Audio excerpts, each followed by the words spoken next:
What's up, everybody, and welcome to a brand new episode of Life's a Garden. And a happy Labor Day to you all. Hope everybody out there had a great Labor Day weekend, which brings us to today's positive motivational message, which is work hard, play hard.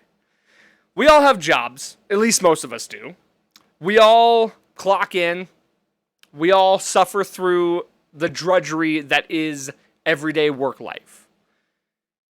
Nonetheless, it is good to have a strong work ethic. It's good to get up, be motivated, show up on time, be a hard worker. It gives us the, good work ethic bleeds into everyday life. It's a lack of laziness. It shows productivity. And you get to better enjoy the hard work you've put in. When you've put in hard work, that money that you receive feels more valuable, like you've earned it. So it is good to have a hard, strong work ethic. Nonetheless, that doesn't change the fact that work sucks.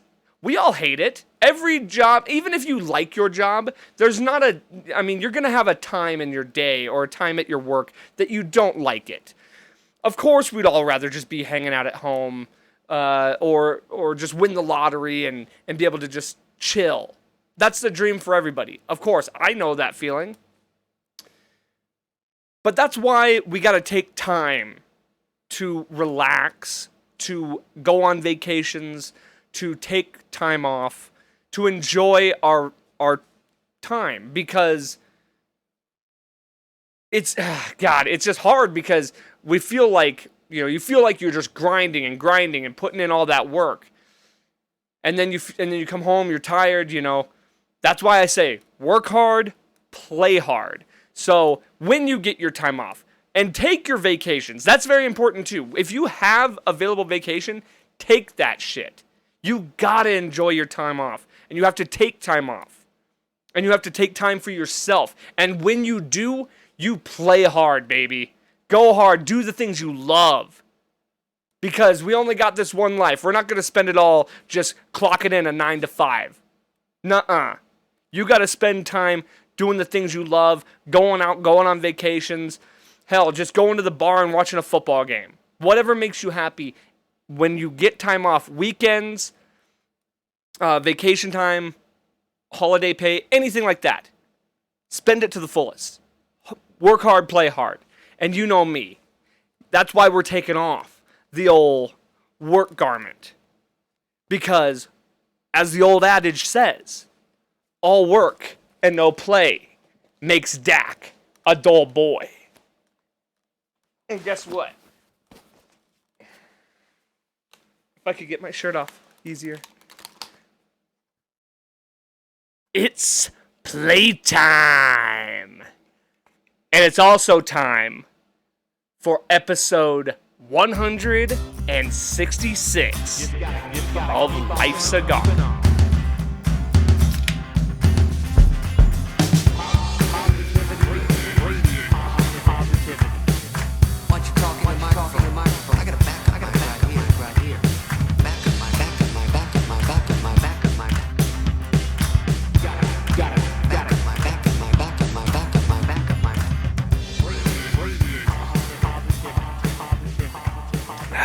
God damn, that beer tastes good. Especially after a long work day. Welcome back to another episode. Appreciate you all for showing up and tuning in. If you haven't yet, of course, just a reminder, please like, follow, share, subscribe, whatever you got to do. Just hit some kind of button that's going to put us in a positive direction, because we're just trying to grow this garden one seed at a time. And also, please don't forget, check out my band's brand new EP, Palomar, available on Spotify, Apple Music, YouTube, everywhere. Everywhere you want to find music, it's there. And you can find the links on my social media pages. You can find it on all of the band's social media pages. We even got hard copies, so hit any one of us up if you need a hard copy. We just appreciate the support. It's been a pretty damn good starting week. For just 7 days, we've had 1,005 streams in 7 days. That's just on Spotify. I don't have the numbers for Apple, and I guess you could say we're averaging about 40. If you count both, because we have 2 YouTube pages, we have the official band page and then the music page. If you count both, we're probably averaging about 50 views per song, which is pretty damn good if you ask me. I mean, it's better than what I've done on this podcast. I've been rocking this podcast for 3 years.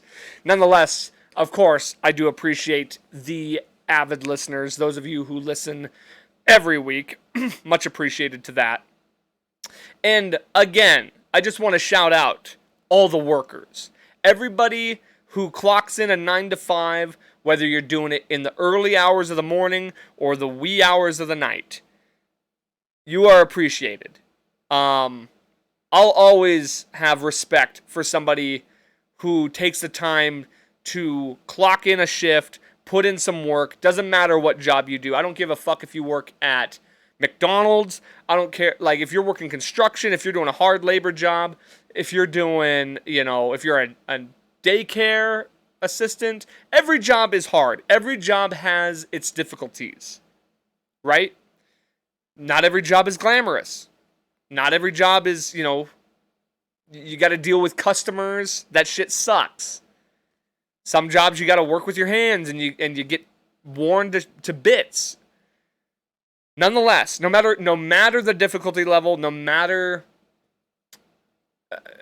what people think or say about your job, I appreciate somebody who works and makes an honest living, as opposed to anybody who's suckling on the teat of the government, or, granted, there's people who need to do that, and I get that. I was, my family growing up, we were on public assistance a lot, and it helped us out a lot, but we needed it. My grandma she couldn't work, and she's trying to raise 3 kids. I understand those situations, so I'm not talking about that specifically. Just want to make that clear. But we all know there's people out there that are taking advantage of the system, food stamps, things like that. We had food stamps. But to those who take advantage, I have zero respect for you. You got to clock in, and yeah, it sucks. Goddamn right it sucks. Hey, I'll tell you what right now. Fuck work. Absolutely fuck it. If I had the choice, if I didn't have to go to work, like, that's just the thing. That's so funny to me, is like, anywhere I've ever worked, my bosses always act like I needed to be there. And I guess I do technically. I got to make money somehow. But it's like, I could be anywhere. I could be doing anything. I could just be homeless if I wanted to. I don't have to be here. I'm choosing to be here to better my life in order to make money so I can do the things I love. But don't act like I gotta be here. Or want to be here, for that matter. God damn, the last thing I want to do is be at work. I'd rather be, promoting the band, or I could do more podcasts. I could just podcast all day if I wanted to. I could work out more, which, by the way, just a little update after the last solo podcast, I did mention that I was going to be working toward getting in better shape, eating better. Now, granted, I do have a Coors Light in my hand. That's mostly just for the podcast's sake. I have cut down on my alcohol consumption. I've been doing 100 push-ups every day, along with curls. Those are like the guarantees. That's the new rule. I have to do at least 100 push-ups every day, complemented by curls. I'm adding in a couple other workouts in there as well. Grips, and then, at least one other just added workout when I'm not doing a full workout. That's just the at least every day I got to pull that off. So I've been working on that, slow progress. We're working at a little bit of a time. Been eating better. So, work in progress, but I told you I was going to do it, and I'm holding up to it. So, here's to sticking to your guns. Saying something and sticking to it. But back to work. As much as I hate talking about work, And I'm not going to talk about working a good light. Today sucked. Today was an absolute shit show. You know what I'm saying? Like, I'd be working on one thing, and then I get handed... One of the sales guys comes up to me and is like, hey, this is 9:30, keep in mind. I'm working on this one car. Salesman comes up, hey, I sold this one yesterday. It's going to be going out at noon. Yeah, that probably would have been good to know. It's a full used car detail. That would have been good to know yesterday. I could have probably got started on that. Instead, you're going to give me 2.5 hours to get this thing done. Well, of course your boy just fucking absolutely destroyed and mauled that thing to death and made it look brand new. Because that's what I do.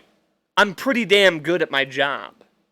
And so I busted my ass, got that thing out, start going to work on the other one, and I get told, hey, by the way, you got a windshield coming in at 1 o'clock that you weren't aware of.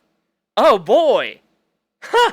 Well, that's great because I'm barely catching a lunch break here. So I got to rush on lunch break, come back, do this goddamn windshield, and then still try to finish the car that I originally started on. Well, Dakota, why are you so goddamn irritated? Well, Janet, maybe it's because you keep piling shit on me and I'm not scheduled a goddamn thing. Nobody's telling me where shit's coming from. And today's the end of the pay period. So I got to get everything finished and turned in and still try and get off at 5 o'clock because God knows I don't want to be here any longer than I have to. And so, you know what he did? You know what your boy did? He fucking put his nose to the grindstone and he got it all done. Work hard, baby. And then we get to come over here. We get to pull up a podcast, start recording, and play hard. And that's what we do today. Today and every other day. We're going to work hard. We're going to get off. We're going to enjoy it. We're going to feel accomplished. Then we have a couple brewskis.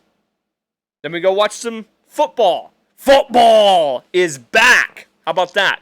Football is coming back. We got UFC fights every weekend. College football. Plus music. We got great music. My band will have just played our CD release show. Once this comes out, it will have been Friday. I'm recording this before that, so next episode I'll have to tell you how that goes. But, man, you get off work, you clock out.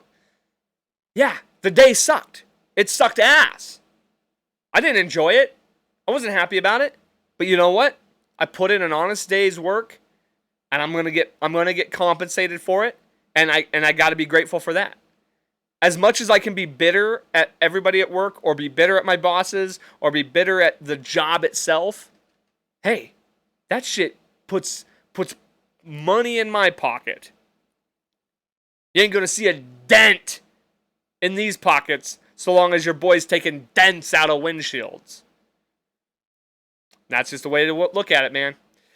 Yes, work sucks. But, we endure. And let me tell you this too. I want to say this as well. If you're in a job that you hate, if you're currently working a job that you absolutely hate, now there's a condition here. If it's a job you hate but it pays good, I mean, you kind of got to rough that out. You got to decide. Let's say it that way. I don't want to tell you that you need to stick in the job that you hate, because I would hate for you to be miserable. I'd rather your happiness be more of a priority than money. But there's a fine line there, okay? There's a fine line. You got to make that money, because guess what? It's hard. It's hard to make good money. It's hard to make a good living. And if you're going to leave that job for something that you know you're going to like more, but it pays significantly less, something to think about. Like I said, happiness is worth more. Now, if you're absolutely miserable at your job, then yeah, get the fuck out of there. But if you don't like it and you're just barely, it's tolerable and you're making bank, yeah, fucking stick it out. You'll be just fine. If you're miserable, making decent money, and you know you can make You're going to make less somewhere else, but you're going to enjoy it a lot more, or it could lead to bigger and better opportunities. Take the chance. Go do it. Happiness is more important than money. I don't want to tell you to drop out of your good paying job just to go, chase a dream. You should always chase a dream, but do it with caution. Maybe start doing that on the side while you're doing your other job and then leave. Make sure it's something that you're going to enjoy, then leave. But yeah, for all those that hate their jobs, sometimes you got to stick it out. And it really all, like I said, just depends on how well that pay is, how well that check coming in is, how deep them pockets are going to be. Oh boy. Fuck work. That's all I got to say about that. It's all about the play. It's all about the play. Now, also going on. Now we got the work talk out of the way. Absolutely hate talking about work. But we got that removed. You know what else is going on right now? School. School's back, baby. School's back. Back to school to prove to Dad that I'm not a fool. Which has got me thinking, right? All the back to school stuff, I keep seeing pictures on Facebook of all the kids going back to school. It's just got me thinking, this time of year always gets me thinking about, or reminiscing about, school times. And I'll tell you this. The back to school days, the day, I can remember going back to school, those specific days, the first day of school was the most exciting yet nerve-wracking time as a child. You're meeting new people. There's always new kids. You're excited to see your old friends. You're nervous about which class you're going to be in, who's going to be in my class, or my friend's going to be there. Who am I going to be sitting with? How are things going to operate this year? Every teacher's different, so this might be a different type of operation. But it's exciting to be we're going back. And I always had that mixed feeling of back here. I guess the later I went into school, into middle school, into high school. Now, middle school was exciting because you were moving up. You felt like a big shot. You were getting out of the kiddie school and going up into the legit shit. And you thought you were just the baddest motherfucker on the planet going into middle school. Ooh, we got lockers now. Oh, we get to move classes. We don't have to just stay in one class. We get to actually we have first period and second period and blah, blah, blah. And then you realize it's just whatever. I mean, it is exciting at first. By the time you get freshman in high school, you're like, okay, this shit, I'm over it. And the older I got in school, the first day of school became more and more of a oh boy, here we go. Especially toward the end when I was already working in the summer, so it's fuck this, I'm just gonna be working the rest of my life after this anyway. Now I'm just trying to get this goddamn degree. But elementary school, that's where it was exciting. You were excited to go back and see your friends. You were excited to, do all the fun things in school. Because you forget, as an adult, unless you have kids who experience this stuff, who you see all the stuff on the day-to-day, I don't. So I don't get to see that. Yeah, I have to see pictures that people post, or I have to see old reminiscent deja vu type shit, or not deja vu, nostalgia shit online in order to get those feelings back. But you forget. You forget the holidays. You had holiday parties, recess, lunchtime. Dude, lunchtime was the shit. You had to get down there, make sure you got to sit next to your friends. You'd save seats for your friends. Make sure you're all sitting together in the quad, watching or just sitting in your group. Or especially and middle school too, if you had the same lunch hour, because I think there was 2 different lunch hours.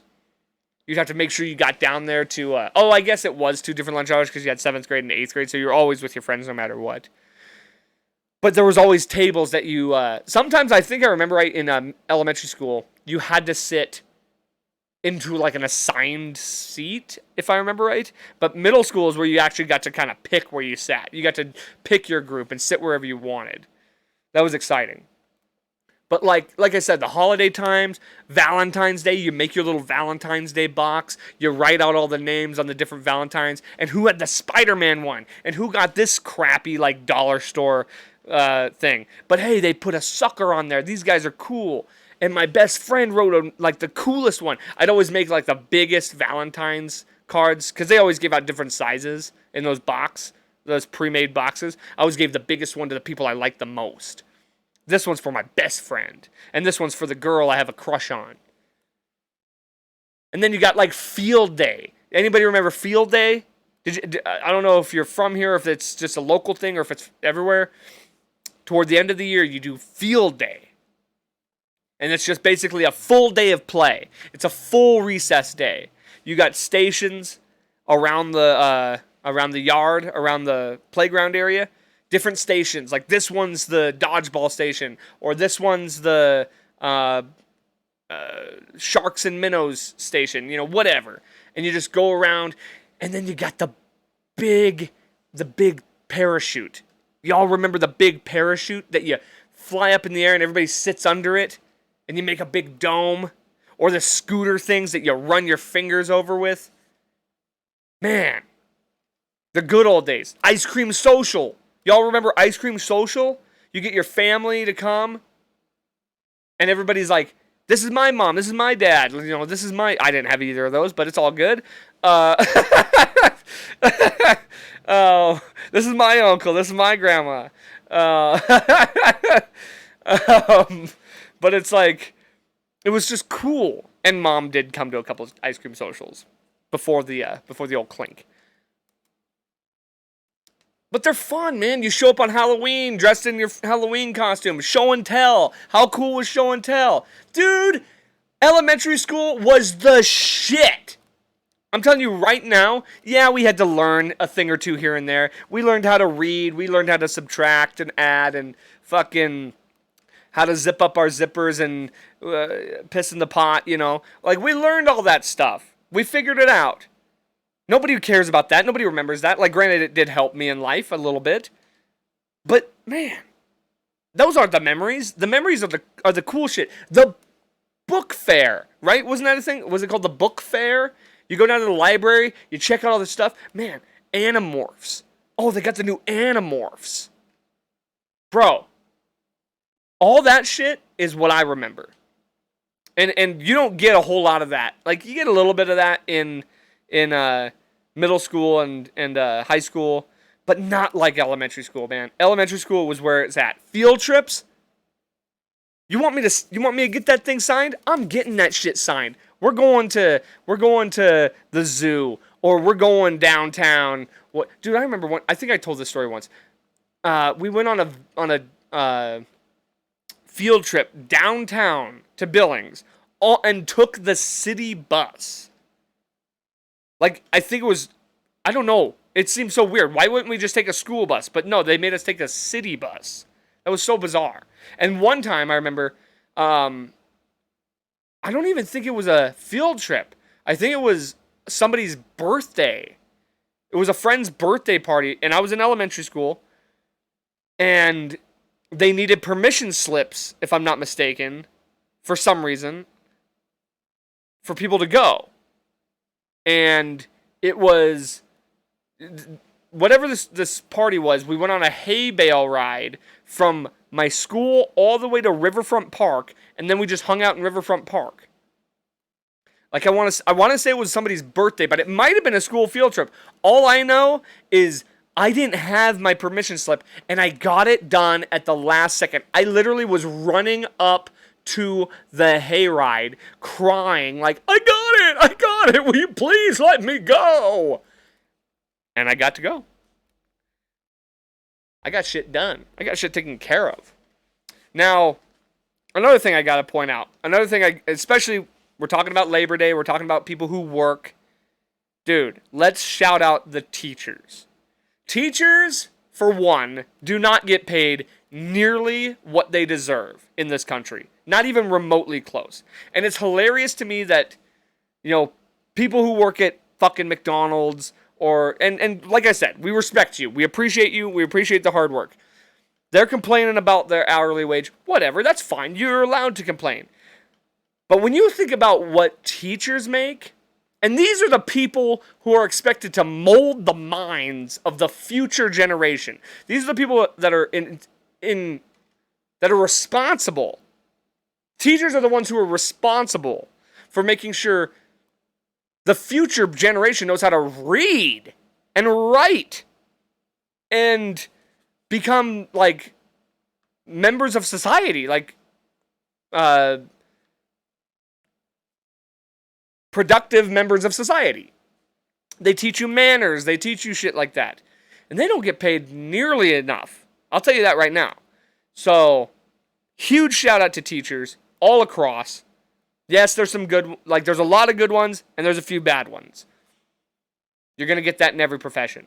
I had a couple bad ones in my day, but I'll tell you right now, I had a lot more good ones. And I'll tell you right now too, for anybody who might be listening who's in high school right now, or I don't care if you're a senior or whatever, something to think about, something for you all to think about as you're approaching graduation time. Write your teachers letters. I did that. Unprompted. Nobody even told me to do that. I wrote all the teachers that I thought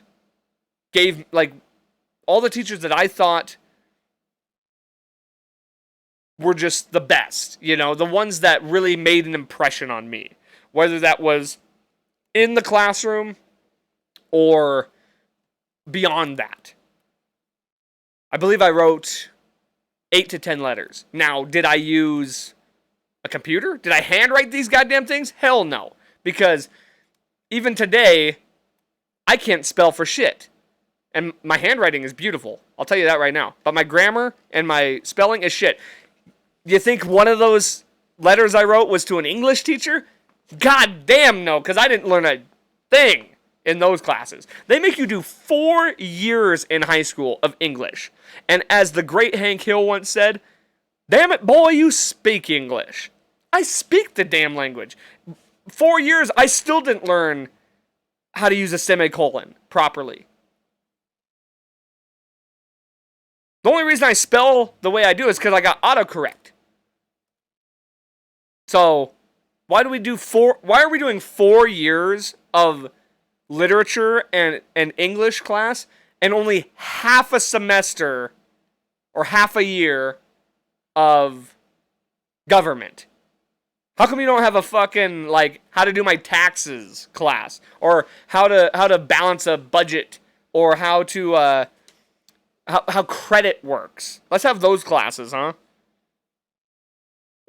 Trying to make me read fucking Huckleberry Finn. I don't give a shit about that. I can barely read to this day. I only read what I want to read. Let's put it that way. Now, back to the teachers, though. There are a couple of teachers. In fact, you know what? There really is only one teacher that stands above them all for me. Like I said, I had a lot of great teachers. There really were. But there's one teacher that, in hindsight, shaped me in more ways than I probably ever would have known unless I had given it some thought. And that's the thing, too. Teachers really do shape you. They really mold you,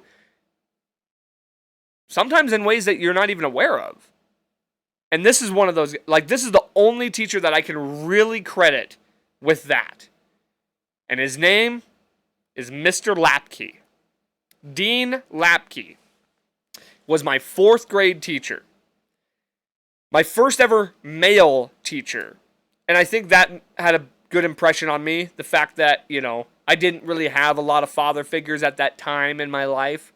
I didn't look at him much as a father figure, but it was cool to see a male in a in charge role, and not only that, a supportive authority role. And while he was his personality was already just awesome, you know what I mean? He made learning fun. It was exciting to show up to his class because you never knew what he was going to do. He'd jump up on his desk, or if something was going, he'd yell really loud. He'd be funny, he'd be serious, he'd be stern. Like, the guy knew how to capture you. And yes, that did make learning itself easier. I don't know if there's, a real dynamic about me being a guy and learning, it's easier for me to learn from another man, at least at that age.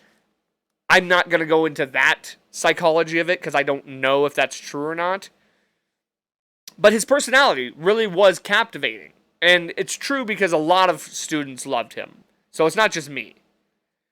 But the biggest thing that guy ever did for me, he encouraged me to be creative. I remember we had an assignment in class where we had to write like a short story, essentially. We had to just write a short story. Well, I mean, at this time, my imagination is just bonkers, right? That's another thing I miss about being a kid, is having just the most fantastical imagination possible. Well, I decided, rather than writing a short story, just like a, whatever, 2-page story about anything, I took it upon myself to write a novel. Now, obviously, it wasn't a full novel. I probably wrote a 20-page story. It might have been more, to be honest. I wrote a full-on story. It was about a made-up superhero that I created named Dennis D. And it was god-awful, like looking back. It was fun. It was entertaining. Did I rip off a shit ton of different stories? Absolutely. I was in 4th grade. I didn't know what plagiarism was. So I did create this character, and I created this world. Some of the things that happened in that world, did they happen in movies I saw? Did they happen in other things I've seen? Yes. So I wasn't completely original, but the fact of the matter was, I was there. I had the initiative to create this. And rather than, obviously my grammar and shit was probably horrible and everything like that, but probably on the same level as I was then. But rather than just be like, yeah, this is great, like you really overachieved on this, he let me read the entire story to the class over the course of like 3 or 4 days because it was so long. That's how long it was. Like, everybody would read their part. I read part of mine, and I read like a quarter of it, and it was like, all right, let's cut it off there. Great job. But he let me continue because, and if I remember right, there were students excited to hear what happened next. And he allowed me the time to sit up there every day that we were done with that project. And he still allowed me time to go up there and read that story. There was another time we had like an art project, and I, again, just went all out. I made more than I needed to because I love art. I love creating art. And he let me shine. He allowed me to go up there and shine with my art and my creativity. That was the same grade that I got involved in honor choir. Now, I had no interest in singing. I had no interest in being involved in honor choir whatsoever. And I have a gut feeling that he told the people who were selecting honor choir to choose me. Because only like 2 or 3 people in our class got chosen. And I was one of them. And I'm not even going to lie, I thought my audition was like not even that great. And I was so nervous, and I didn't even care. I didn't want to do it. And somehow I got chosen. But I truly believe in my heart that he had something to do with that. Because he knew that I was a creative. And God knows, that might have shaped me for the rest of my life to think, hell, I can actually sing. I can actually do this. That might have gave me the confidence I needed. And look at me now. Look at me now. I'm in a band that just released an epic EP. So I got to shout out Mr. Lapke, Dean Lapke, for molding me and making me one of the, just helping to shape who I am, truly. He helped to just to promote my creativity. He encouraged it. And that's huge. And he might have been one of the only teachers that ever really did that. So cheers to Mr. Lapke, man. You might have changed my life forever. Just by a few little things. So shout out to him. Now the other teacher that really shaped and molded me, that deserves a shout out, is Ned Schneebly. Mr. Ned Schneebly. If you don't know who that is, well, that would be Jack Black in the movie School of Rock. And I'm not even joking here. The movie School of Rock may have had just as much of an influence on me as anything else in my life. Because that movie came out at the exact same time that I was the same age as those kids. When that movie came out, I was the same age as those kids. And so for just the simple idea that those kids could be in a band, even though it's on a movie and it's fictitious and whatever, it really did resonate with me. It really did make me believe that I could do that same thing. So between Mr. Lapke and Ned Schneebly, you may have created the musician that I am today.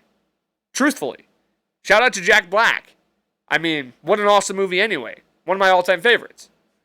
And for him to be able to, and we all know the other school I attended, which was the School of Hard Cocks. But we already talked about that long ago. That's an old poll, by the way. That is an old reference. And I could easily call this episode School of Cocks. But that's hacky. We've already done that joke. So we're not. Because it's the School of Rock. And you know what? This is the year of rock. And the School of Rock taught me how to rock. And it's the truth. It made me... It possibly made me the musician that I am today. So huge shout out to that. Huge shout out to School of Rock. Huge shout out to all the teachers, of course. All the teachers. But especially Mr. Lapke. You made a huge difference on me, man. And I appreciate that. Kids, tell your teachers what they mean to you. I'm sure it means a lot more to them than it means to you to tell them that. Because you know what? They ain't getting paid what they deserve. So at least pay them in your gratitude. I'm sure that would mean a lot to them. Moving forward, while we're on the topic of children and music, this was a pretty fun, pretty cool little thing that happened. So at our last show, the Harley Davidson show benefit for the toy run, which is awesome. We get to do we've done that 2 years in a row now. Hopefully we get to do it next year because it's always a blast. We always enjoy being able to help that cause. During that show, Lucas, who was on the show last week, go check that episode out. We briefly touched on his nephew in that episode, talking about how he's going to hit me in the nuts and how they gave him $20 to do that. Well, he was at the show. Him and his brother and sister and his family, his mom and dad, they all showed up to support. I think it was their first time seeing us live. Well, dude, Lucas's niece and nephew. Shout out to Noah, and I'm gonna forget her name. I can't forget it. I have to shout it out.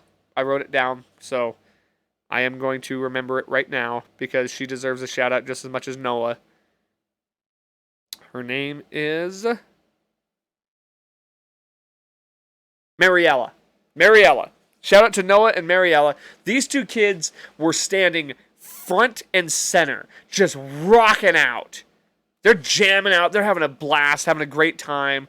I'd look down at Mariella. She'd be like looking up, and I'd give her the horns, or I'd wave at her, and she'd just get a big old cheesy smile. And I'm just like, yes, this is what it's all about. So I get the bright idea. I'm like, you know what? Let's get these kids up here. We pull them up on stage for our last song. They're up there jamming out, having a great time. God, and Lucas, while they were out in the crowd, Lucas threw some picks out for them. And it's just awesome. It's awesome to see kids loving music and loving rock. And it's like, that might have made their whole night, just pulling them up on stage. I get, like, now that I was that age once. That's the thing, is I used to be that age. And I always thought it would be so epic to get pulled up on stage and to jam out or sing with my favorite bands. And I'm like, yeah, we're in a small-time band right now. But we still have the power to make moments. We still have the power to make memories.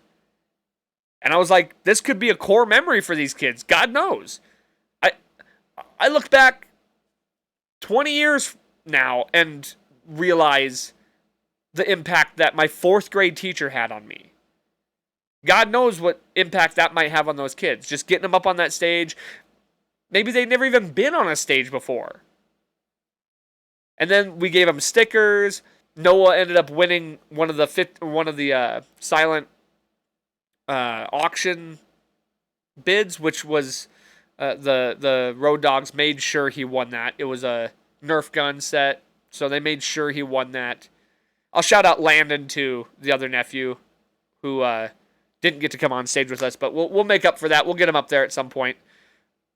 It's just awesome. It's awesome to be in a place of, I don't want to say power, but a place where where I can do stuff like that, where we can do stuff like that, where the band can make memories like that for kids and for families and whoever, like that may have meant a lot to the mom and dad too, Those kids might have had the best night of their life up till now. So it's just awesome. It was a really cool thing to do. We ended up actually winning the 50-50 drawing. We donated the whole thing back because it's for the cause. You know me, I've been part of the toy run for a long, long time. They're throwing they're throwing the Cutthroat name on their hoodie. So I was like, you know what? They do a lot for us. We got to do a lot for them. So we gave back all that money and donated it toward the toy run, which is, it's the way to do it, man. You got to, it's all about the kids. That's the way to look at it. And, another interesting thing I might as well throw out there just for reference.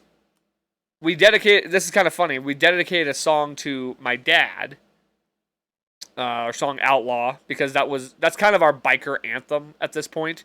And it was always the song that my dad was like, this is my song. And it kind of just became his song. And so we shouted it out for him because it was a Road Dog event. And as soon as we finished that song, a big old rainbow flies across the sky, which was indeed pretty awesome. Like it was a very like spiritual type moment. At the same time, I thought it was hilarious because my dad was 100% anti-gay. One of the last things my father said, one of the last recorded things, I should say, my father said, was on this podcast. I'm pretty sure he said, as we were wrapping up this podcast, yep, he goes, well, you know what, son? I'm proud of you. I love you. I'm happy for everything you've ever done. But also, I believe that men are men and women are women, and that's that. I'm like, Jesus Christ! Like, thank you for the flowers, but you had to close it out with that, and then there's a big old rainbow flying across the sky. I'm like, yeah, I don't think that was Dad necessarily, but we'll go ahead and say it was.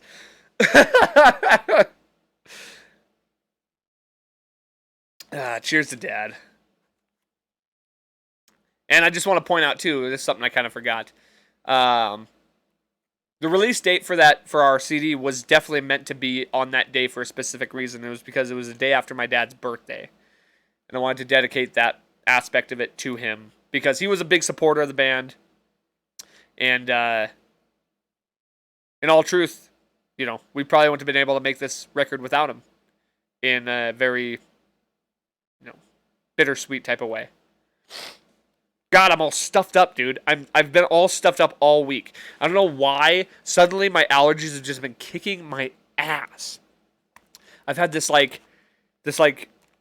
pressure built up right here on the side of my head, and I was freaking out that I was like, "Do I have cancer in my dome?" But apparently, there's a sinus right here, so I know that's what it is because every time I sneeze, it like I feel it like pressure. Oh, you know what else I realized recently? Because I've been getting such random sleep, especially with being stuffed up and being all allergenic. The best sleep I get is when I can bundle up with 2 comforters, and it's been so hot lately that I have not been able to do that. We've had a couple of good days of weather, so I was able. It's been cool enough in my house that I can throw on the double comforter, and brother, let me tell you, I get the best sleep of my life when I double up on the comforters. Because it turns out your boy likes to be swaddled. Apparently, I'm one of those freaks that likes to have a weighted blanket. Now, I'm not going to go that far because those feel like a straitjacket. And it's like I get too claustrophobic with that. But I like just enough weight that I feel swaddled. I'm still a little baby. Just in the heart. Oh boy, let's see what else we can talk about. Well, we were talking about music, so I might as well throw this out there. The Richmond, north of Richmond, Oliver Anthony, the latest sensation. I've listened to parts of the song, so I know what it's about, and it's become, of course, as usual, controversial. Even though nothing about that song is controversial, it's all truth. You can't break down the lyrics of that song and tell me what's not true in it. And it speaks to the working man. We're going back to the work. We're going back to labor. This is Labor Day. We're bringing it back to that.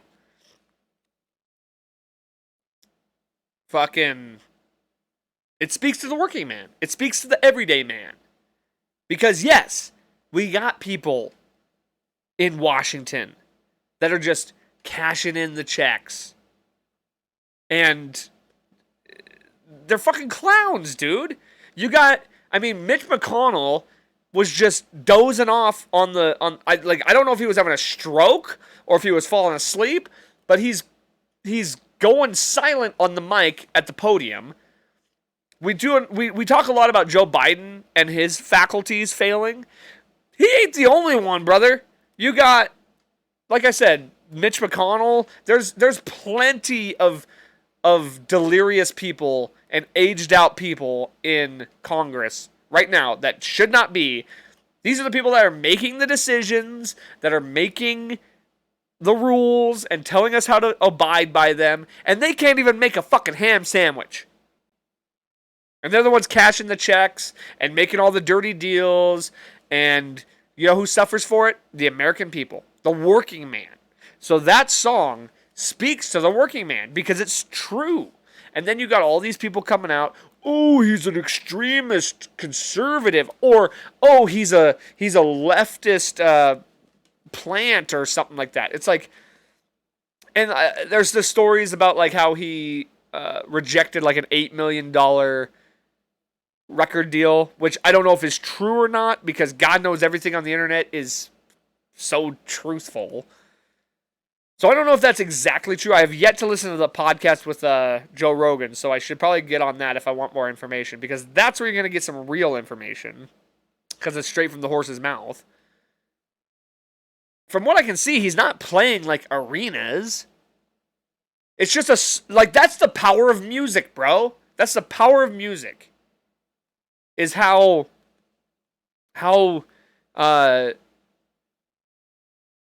effective one song is. This is just some guy. He wasn't a big artist that made this song. He's just some guy that wrote a anthem for the American people. He even said it wasn't like a song that he just thought was the most. It wasn't his like number one song. He had like other songs that he thought were better, but that's just the one that caught. And then things go viral. People start sharing shit, and that's the curse and the beauty of the internet is things catch like wildfire, and they can be good or they can be bad. So, and then you start getting all the people that are making up conspiracy theories and blah blah blah. This is just some guy making a song.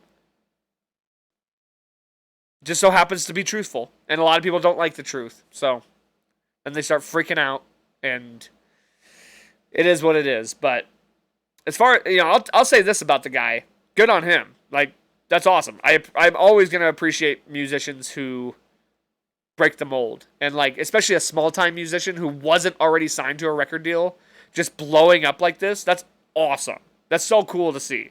Whether you agree with the message of the song or not is up to you. Like, I don't care.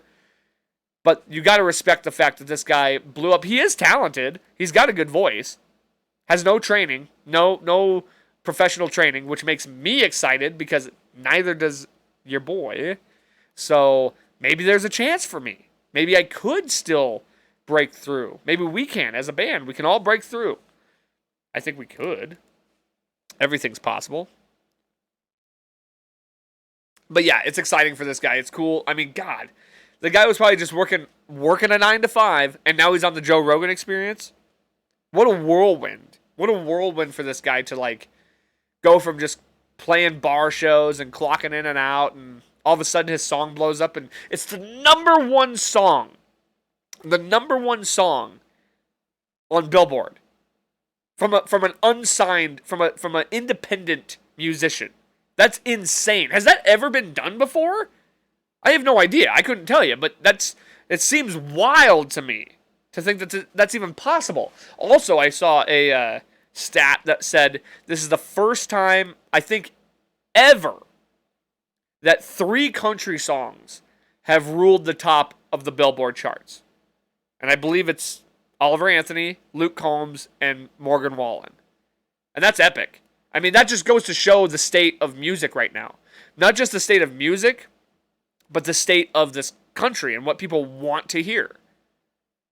Everything ebbs and flows. Like, there's always something that's breaking through, whether it's a certain genre of music or a certain style, like when dubstep was super huge. Things always are in flow. But right now, man, country is king.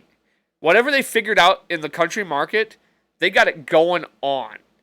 And it helps that they've like developed a more modern style of country, which happens to all genres of music. You develop with your generation and your time. But country's got it going on right now. Like, I'm not a big country fan. I'm not going to sit here and pretend to be. But hey, it's nice to see something a little different being the top tier. And like I said, it says a lot about the consumer. I feel like a lot of people who like hip-hop and rap, they're not going out to buy albums. They're not buying singles. They're not downloading shit. They're listening to it for free. And there's no particular reason for that. I feel like most people who listen to country, let's put it this way. I'd rather put it this way.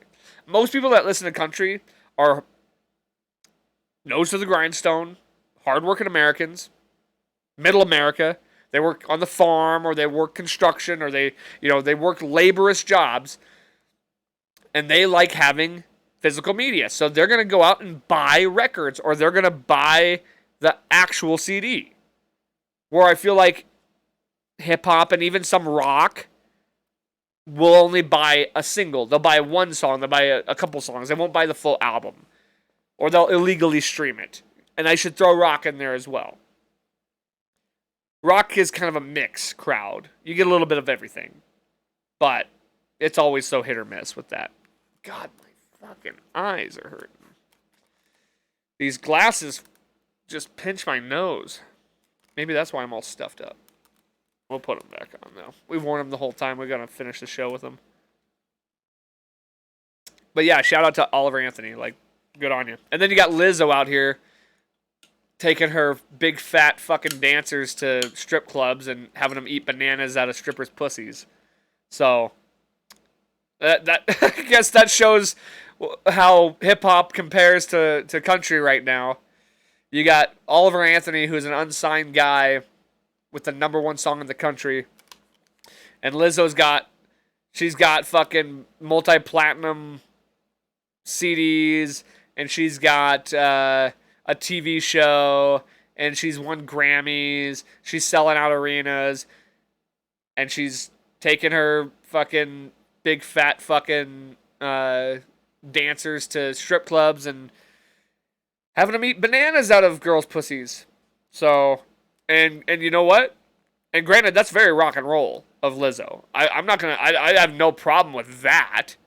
Apparently, the people who did it have a problem. Like, if you force them to do it, yeah, that's fucked up. She didn't force anybody to do that. She told them to do it, and they did it because they're obedient. Like, just have a fucking mind of your own and say no. How's that? So it's rock and roll of Lizzo to take her dancers to a strip club. That's cool. But the fact of the matter is, she don't have the #1 song in the country. She don't even have the #3 song in the country. Yet she's considered more popular. It's just that's the real big gripe I have with like pop and things like that. Like this whole Taylor Swift thing. It's like, oh, she's on the biggest world tour. It's like, yeah, I get it. It's so overhyped. It's so insane. You know who sold out? She just played at SoFi Stadium. You know who sold it out? Who played for more people? And it was like the biggest attendance, I think, at a show ever. Metallica. Now, I don't like Metallica all that much. I respect Metallica. I'm pretty sure they're with Pantera, too. So that probably made a bigger difference. But yeah, Pantera and Metallica just outperformed Taylor Swift. Nobody wants to talk about it, though. Nobody gives country or rock the time of day. It's all about hip hop. And for what? I, honest to God, don't know why. I don't understand the appeal. It really makes no sense to me. It's fine. I don't have a problem with it per se. I just don't get why it gets more credit than rock and country and all that. Now, like I said, country is definitely building a brand for itself. They're coming into their own, for sure. So, whatever. It's always the constant movement, the constant shifting of the industry, per se. One last shout out before we get the hell out of here, because it's Labor Day, baby, and we got to go enjoy it for what it is. We got to enjoy our days off. You know what else happened? I'll tell you this right now. My boss came up to me today and asked if I would come in on the weekend to help catch things up. I said, well, I actually didn't say anything, but what I should have said is, you want me to come in and work extra time for you on Labor Day? On Labor Day weekend, the weekend that's supposed to celebrate workers and allow us to have an extra day off, one day off a year dedicated to workers, and you want me to come in and pick up the slack?